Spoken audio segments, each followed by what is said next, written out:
I mean, before this Pak-India war, there were some opinion makers who were having some, soft corner for India, and they used to believe in their op-eds that India might be the next big power, and India is being raised by U.S. strategic cooperation to counter with China. So, how do you see that very notion that used to exist a few months ago? Is it really practical? Do you still believe that India can be the next major economy, especially after these announcements by Donald Trump? Yeah, I mean, if these 50% tariffs do go through, and of course the second 25% tariff is not scheduled to go into effect until later in the month, meaning there's time to negotiate a deal. But if they do go into effect, yes, that would be very damaging just because the U.S. is such a top export destination for Indian goods and has been for quite some time. This is why India is going to look to sign deals with other key trade partners like the EU, among others.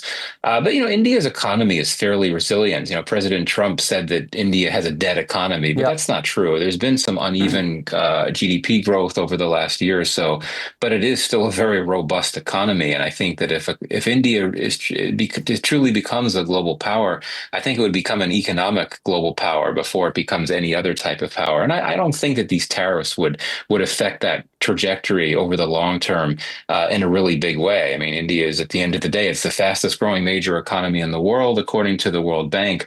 So I think that it could be okay. But I think that this is all a wake up call to India, that it sees that because of how things are in the world these days and how things are in Washington, one of its most important trade partners could take one step that deals a major blow to its fast growing economy. So, don't you think so? That is a window for countries like Vietnam, Bangladesh, Indonesia, and Pakistan now? Oh, wow. Oh, I mean, yeah, I mean, all those countries you mentioned and others received significantly lower tariffs than India did. I mean, even when India got the first 25%, the other countries, including Pakistan, had lower tariffs, but now you're talking 50% tariffs. Few other countries had that level of tariffs. And, Vietnam, Bangladesh, Pakistan, these are competitors of India when it comes to textiles and related products, exports like that. And so I think that, that puts India at a disadvantage, particularly in terms of those exports that it sends to the West and particularly to the United States. Exactly. So, Michael, let's talk about now Pakistan and US ties. In recent months, we have seen some major developments, especially after the lunch that Field Marshal had with the Donald Trump at White House. Now, again, the Field Marshal Asim Munir is visiting the US on a special invitation from the US CENTCOM. Probably he's at the Florida right now. So how do you see these developments and, especially the way Mr. President is so kind to Pakistan these days? Yeah, it really is amazing. I've been describing this as an unexpected renaissance in ties, and indeed for the Army Chief to be coming back again so soon after the previous trip, it's striking. I've been asked this question a lot as to how has this relationship changed so quickly, and I think a lot of it has to do with how Trump views the world and how Pakistan has effectively tapped into that. So essentially, for President Trump, foreign policy is not about strategic partnerships and shared convergent interests and things like that. It's more about what the world can offer him.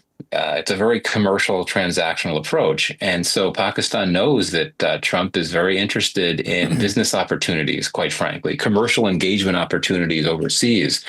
And that includes, in particular, opportunities in critical minerals, in crypto, in energy opportunities.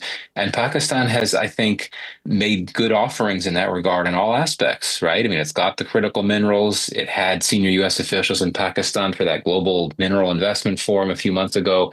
It now has a crypto council. It's legalizing crypto. It's engaging with an American crypto company that has Trump family members on it. And now, of course, there's a deal on energy and even on counterterrorism, which is sort of an exception from the commercial aspects of cooperation. Pakistan knows that, Trump is keen to go after those terrorists that threaten and target the U.S. And Pakistan has the capacity to help by monitoring and, apprehending ISK terrorists in Pakistan. So I think that this is credit to Pakistan's leaders for being able to read Trump and know how he looks at the world and taking advantage of that. that. And this is something that few other countries have been able to do successfully. India certainly has not. India has played it very conventional, traditional approaches to diplomacy. But, Pakistan has, I think, read Trump and his approaches very well. Better than the Indians, in fact. This administration was more than thankful to Pakistan, especially in the counterterrorism. And he did not only mention it before the Congress, but in other pressers and other speeches, he also said thanks to Pakistan, especially in counterterrorism. Michael, we also want to be thankful to the United States of America. And when it comes to us, we want to be thankful to them, especially in the war against terrorism that we have to fight here in our Khyber Pakhtunkhwa, Balochistan, where there are multiple proxies in action, and those terrorists are being funded by other parts. And there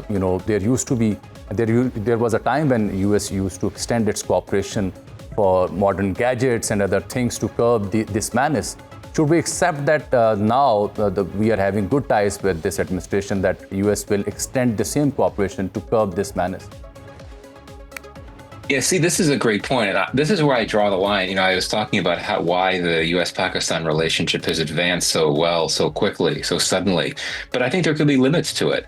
There are question marks and obstacles in all these areas that we've been discussing. You talk about counterterrorism. Yes, as I said, the U.S. wants to work with Pakistan to go after terrorists that threaten and target the U.S.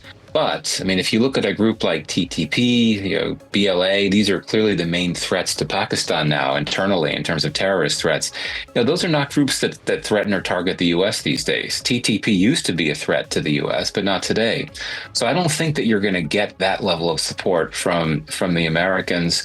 And I don't anticipate the Trump administration suddenly deciding to start sending arms and money, security assistance to Pakistan once again. I just don't see that happening because of the nature of how the Trump administration conducts foreign policy. So I think that there could be limits there. And similarly with crypto, that's still very much a work in progress in Pakistan. Critical minerals, I think that the Americans will get concerned once they understand that so many of those critical minerals are located in particularly vulnerable areas of Pakistan in terms of vulnerability to terrorism and so on. So I don't think we should overstate the long-term trajectory of U.S.-Pakistan relations, even with all of these major and big developments in terms of better cooperation in a variety of areas. Many thanks for joining with us, Michael Kugelman from Washington, D.C. बाखबर रहिए हर जगह, हर वक्त, बर वक्त।